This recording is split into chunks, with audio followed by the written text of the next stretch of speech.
Spring training, 1963, Fort Lauderdale, Florida. The New York Yankees are playing the Cincinnati Reds. Mickey Mantle is 31, a three-time MVP, sitting on the dugout steps next to his best friend Whitey Ford. A 21-year-old rookie, nobody had ever heard of draws a walk. Ball 4. Instead of jogging to first base the way every player in baseball has done since the game was invented, the kid sprints full speed after a walk. Mantle watches. He turns to Ford. He says two words about the kid that would follow Pete Rose for the rest of his life. What those two words were, how Rose responded to them, and what Mantle later wrote about Rose in his own autobiography would become one of the most fascinating rivalries in baseball history. Not because these two men ever hated each other, but because they represented two completely opposite ideas about what it means to be greatness. One believed greatness was something you were born with. The other believed it was something you built with your bare hands. One had every gift God could give an athlete. The other had almost none. And both of them, in the end, were proven right. And both of them, in the end, were destroyed by the very thing that made them who they were. This is their story. To understand why Mantle looked at Pete Rose with such disdain, you have to understand what Mantle believed baseball was supposed to be. Mantle was gifted, supernaturally, almost unfairly gifted. He could run from home to first in 3.1 seconds, the fastest time ever recorded for a man his size. He could hit a baseball 565 feet, a record that stood for decades. He could hit from both sides of the plate with equal violence. When Casey Stengel first saw the 19-year-old Mantle in spring training in 1951, he told reporters, "That kid can hit balls over buildings." Stengel also said he should lead the league in everything. With his combination of speed and power, he should win the triple batting crown every year. In fact, he should do anything he wants to do. Mantle believed talent was the measure of a player. If you had it, you were real. If you did not, you were faking it. And Pete Rose, to Mantle's eyes, was faking it. Running to first on a walk was not hustle, it was desperation. A truly great player did not need to try that hard. Greatness was supposed to look effortless. Rose saw baseball through the opposite lens entirely. Pete Rose grew up on the west side of Cincinnati, in a neighborhood called Anderson Ferry. His father, Harry Rose, had been a semi-professional athlete who played football and baseball into his 40s. Harry was a bank teller by day, but sports were his religion. He took Pete to Crossley Field to watch the Reds before the boy could read. He built a backyard batting cage out of chicken wire, and he made one decision that would shape his son's entire career. He taught Pete to switch hit. Every evening after work, Harry Rose threw batting practice to his son. He threw right-handed, so Pete would bat left. Then Pete's uncle would throw left-handed, so Pete would bat right. By the time Rose entered high school, he was one of the most polished switch hitters in the city, but he was also small, slow, and physically unremarkable. He played 4 years of high school baseball. No college scholarship offers came. No major league scouts came calling. His senior year, he had used up his athletic eligibility and played in the Dayton Amateur League for a team sponsored by a local restaurant chain, hitting .626. Even that staggering number did not generate interest. It took his uncle, Buddy Bluebaum, a bird dog scout for the Reds, to personally lobby the organization to take a chance on his nephew. The Reds signed Rose for $7,000 after high school in 1960. It was a pity signing. An early scouting report on Rose read like a rejection letter. Cannot run, cannot throw, cannot field, cannot hit with power. All Rose can do is hustle. That was supposed to be the end of his story. A marginal prospect with no tools who would wash out of the minor leagues and go back to Cincinnati to find a real job. Instead, Rose hit .331 in the Class D Florida State League in 1961. He hit .330 in Class A Macon in 1962. And in the spring of 1963, he made the Reds roster. That was the spring he found himself on the same field as Mickey Mantle and Whitey Ford.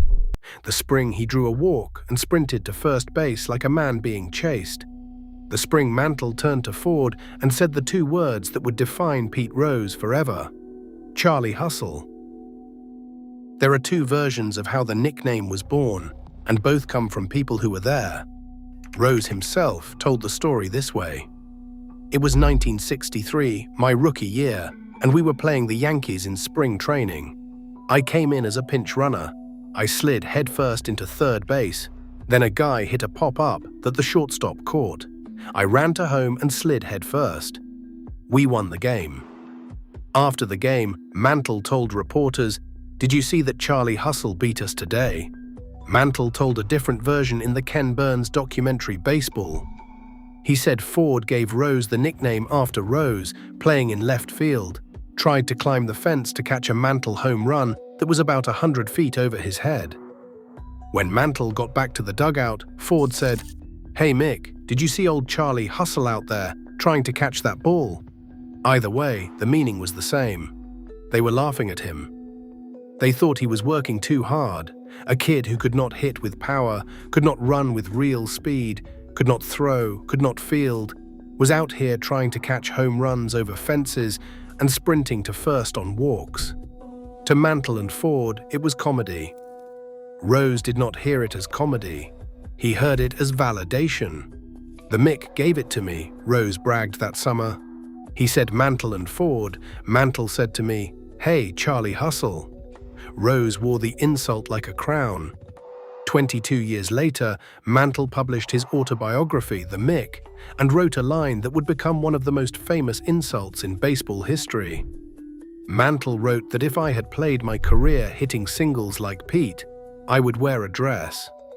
When opening day came on April 8, 1963, Rose was in the starting lineup against the Pittsburgh Pirates at Crosley Field. He drew a walk in his first plate appearance.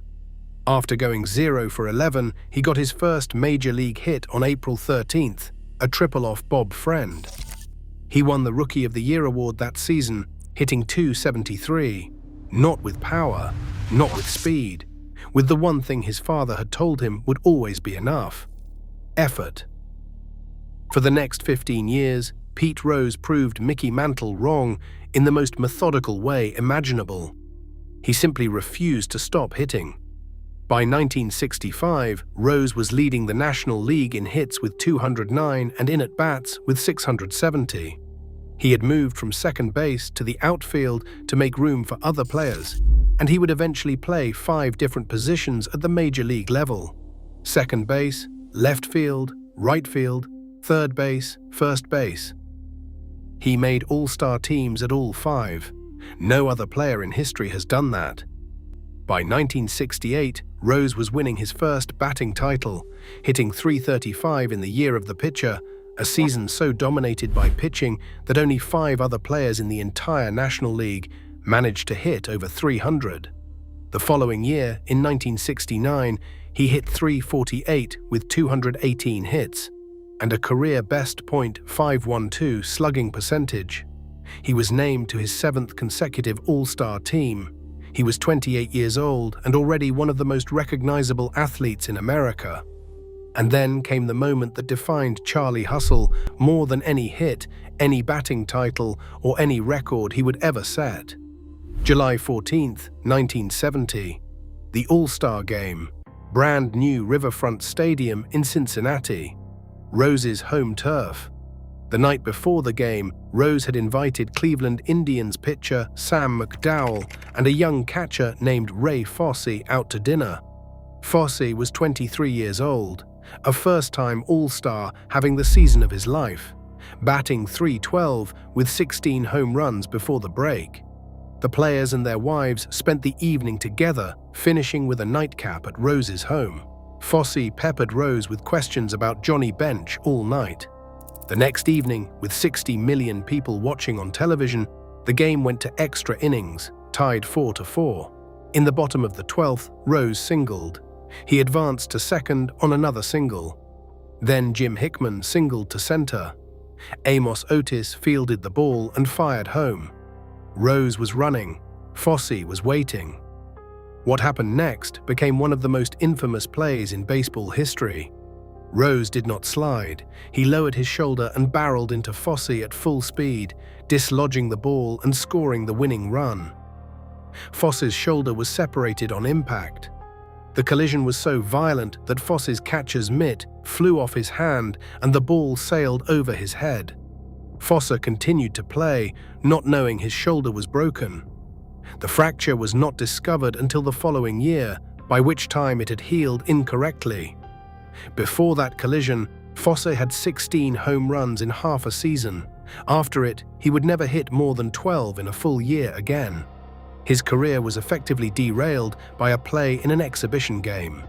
Rose later said, "I could never have looked my father in the eye again if I had not hit Fosse that day." That line tells you everything about Pete Rose. An all-star game, a game that meant nothing in the standings, and Rose treated it like the 7th game of the World Series because his father was watching. Harry Rose had died 4 years earlier in 1966, but Pete was still running for him. That collision was Charlie hustle distilled to its purest essence. It was also a warning of what that hustle would eventually cost. By the mid-70s, Rose was the engine of the Big Red Machine, the Cincinnati Reds dynasty that dominated baseball like no team since the 1920s Yankees. Rose, Johnny Bench, Joe Morgan, Tony Perez, Ken Griffey Sr., Dave Concepcion, George Foster. The lineup was so loaded that Rose did not need to carry the team. He just needed to set the table, and that's exactly what he did. The Reds won the National League pennant in 1970. They won again in 1972. And then in 1975 and 1976, they won back-to-back World Series championships, going a combined 8-0 in World Series games across those 2 years. Rose was named World Series MVP in 1975, hitting .370 and setting the tone for a team that played with the same relentless intensity he brought to every game. Rose hit over 300 in 15 of his 24 seasons. He won 3 batting titles. He led the National League in hits 7 times. He was the 1973 National League MVP. And in 1978, at the age of 37, he put together a 44-game hitting streak, the longest in the National League since 1941. For 6 weeks that summer, Pete Rose did something that even Joe DiMaggio's ghost had to respect. After the 1978 season, Rose left Cincinnati as a free agent and signed with the Philadelphia Phillies for $3.2 million over 4 years, making him the highest-paid player in baseball at the time. He was 39 years old. He hit 1 home run all season, and the Phillies won their first World Series championship in franchise history. Rose made a famous play in the clinching game, catching a crucial foul pop-up that bounced off catcher Bob Boone's glove. Rose was there because Rose was always there. The ball was not going to hit the ground if Pete Rose could reach it. By 1984, Rose was back in Cincinnati as a player-manager, chasing the record that everyone thought was untouchable. Ty Cobb's record stood at 4,191 career hits. Rose had been accumulating hits at an extraordinary pace for over 2 decades, and now at age 43, he was closing in. On September 11, 1985, at Riverfront Stadium in Cincinnati, Pete Rose hit a single to left center field off Eric Show of the San Diego Padres, hit number 4,192, the all-time record. The stadium erupted. Rose stood on first base and wept. His teammates mobbed him. His son, Pete Jr., ran onto the field in his Reds uniform. Fireworks exploded over the Ohio River. The game was stopped for a 7-minute standing ovation. Rose was 44 years old. He had been chasing Cobb's record for 3 seasons, and the pressure had become a national event. Every at-bat in the final weeks was broadcast live. Newspapers ran daily counters. When he finally got the hit, a line drive over the shortstop's head on a 2-1 count, the scoreboard flashed the number 4,192, and the city of Cincinnati exhaled. In his post-game press conference, Rose said, I'm so happy to be able to do this in my hometown, in front of my fans, and in front of my family. It was a perfect moment. The crowd had included his mother, his children, and Marge Schott, the Reds' controversial owner who had presented Rose with a red Corvette at home plate. The President of the United States, Ronald Reagan, called the clubhouse to congratulate him. Ty Cobb had held that record since 1928. For 57 years, no one had come close. The record was supposed to be as untouchable as Joe DiMaggio's hitting streak or Cy Young's 511 wins, and it fell to a man who, according to Mickey Mantle, should have been wearing a dress. Rose continued to play through the 1986 season, adding 64 more hits to bring his final total to 4,256. He was 45 years old when he finally retired as a player. He had outlasted every contemporary, every rival, and every critic.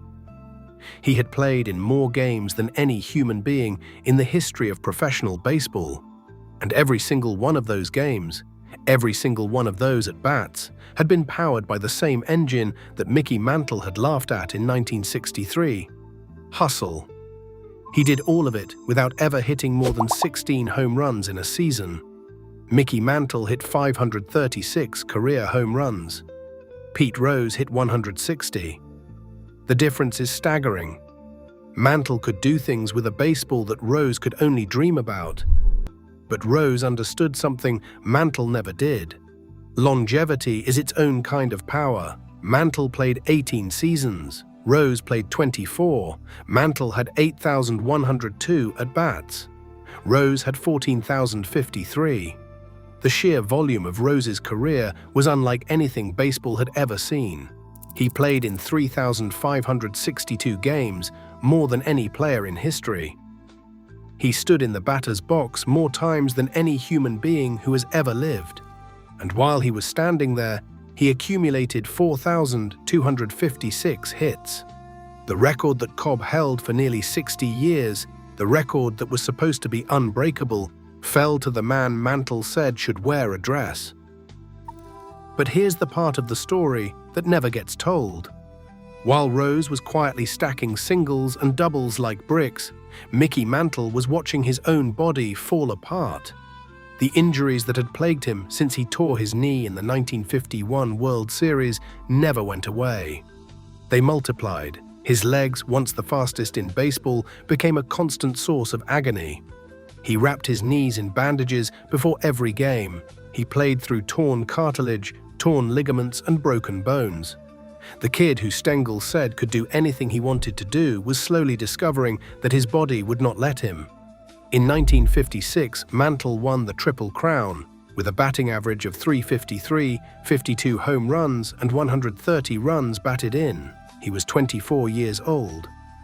It should have been the beginning of a decade of domination. Instead, it was the peak.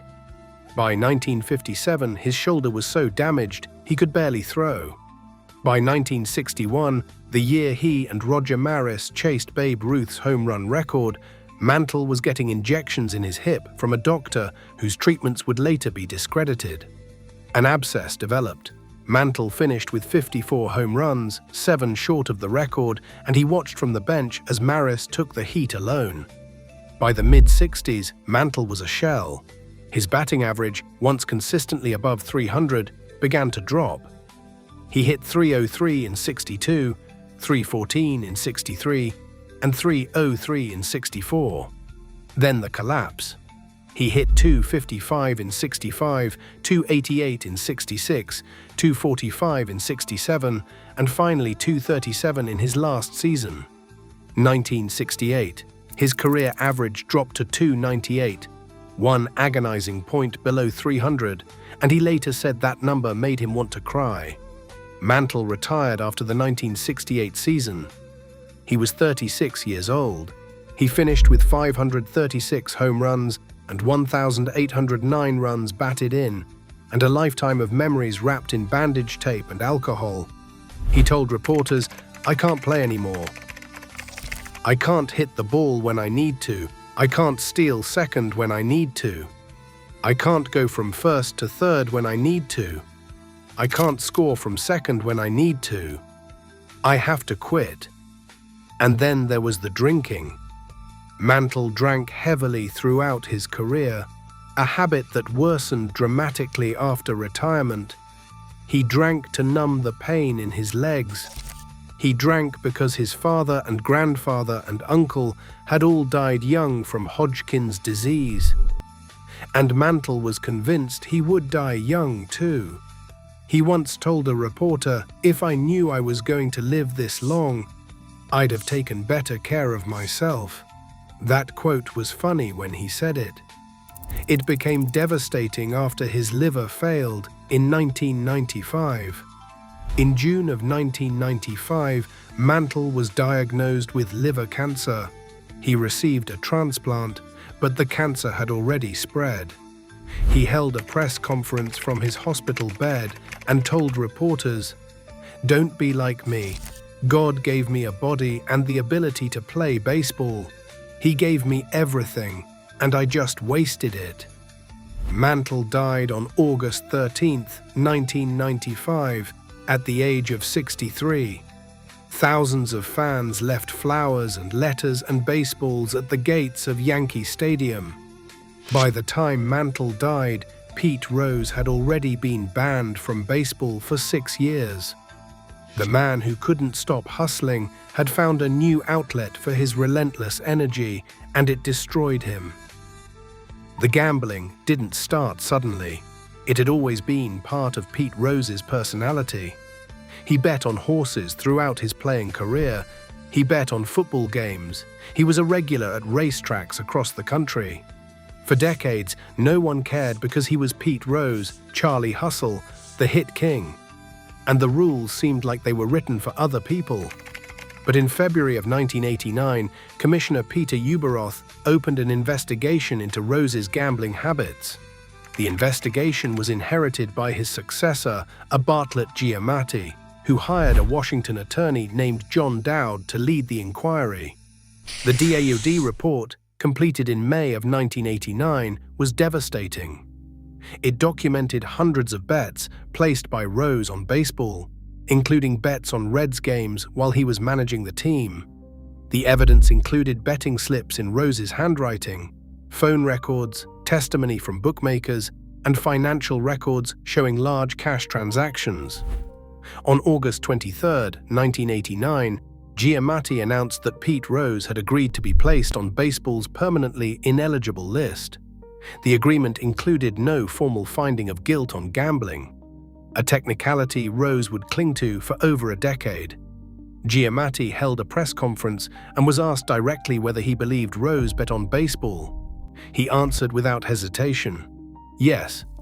8 days later, Giamatti died of a heart attack at the age of 51. He had been commissioner for 5 months. Rose denied betting on baseball for 15 years. In 2004, he finally admitted the truth in his second autobiography, writing that he bet on his team every night. "I bet on my team every night. I didn't bet on my team 4 nights a week. I bet on my team every night because I loved my team and I believed in my team."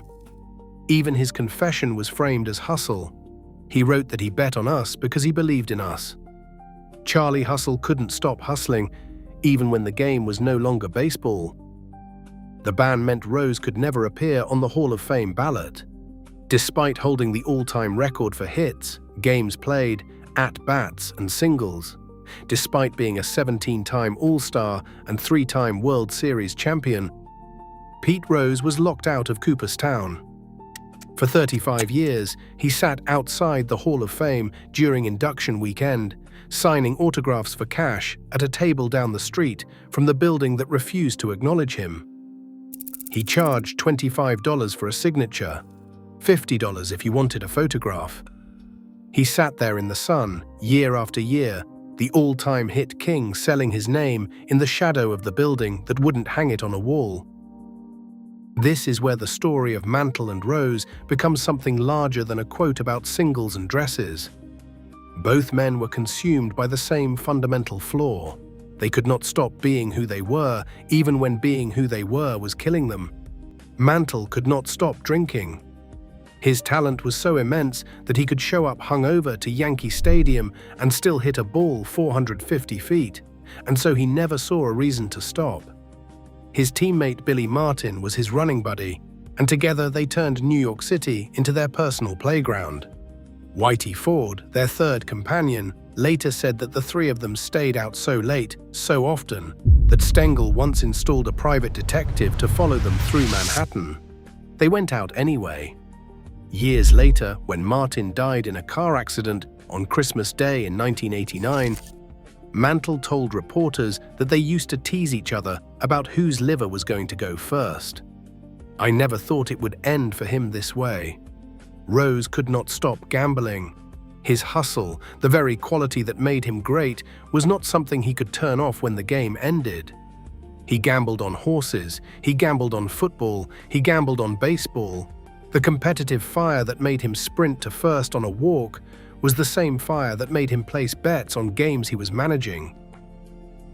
Rose did not understand the distinction because to him there was no distinction. Everything was competition. Everything was a bet on himself. The author Keith O'Brien, who spent 27 hours interviewing Rose for his 2024 biography Charlie Hustle, wrote that Pete knew that hustling was the secret to his success, the key to every room he would ever enter. But the door to the gambling room locked behind him, and he never found his way out. This was the hidden cost of that secret. Carl Yastrzemski once said about Mantle that if that guy were healthy, he would have hit 80 home runs. The implication was clear. Mantle had wasted a portion of his God-given talent through neglect and self-destruction. And in a strange way, the same thing was true of Rose. If Rose had simply stayed clean, he would have walked into the Hall of Fame on the first ballot. His plaque would already be hanging in Cooperstown. Instead, he spent 35 years standing outside the building, selling his signature for $25 apiece. Alex Rodriguez, himself no stranger to scandal, said after Rose's reinstatement that he believed Pete would have lived another 5 years if the ban had been lifted while he was alive. Whether that is true or not, it captures something real about what the exile did to him. But this story has one final chapter, and it is happening right now.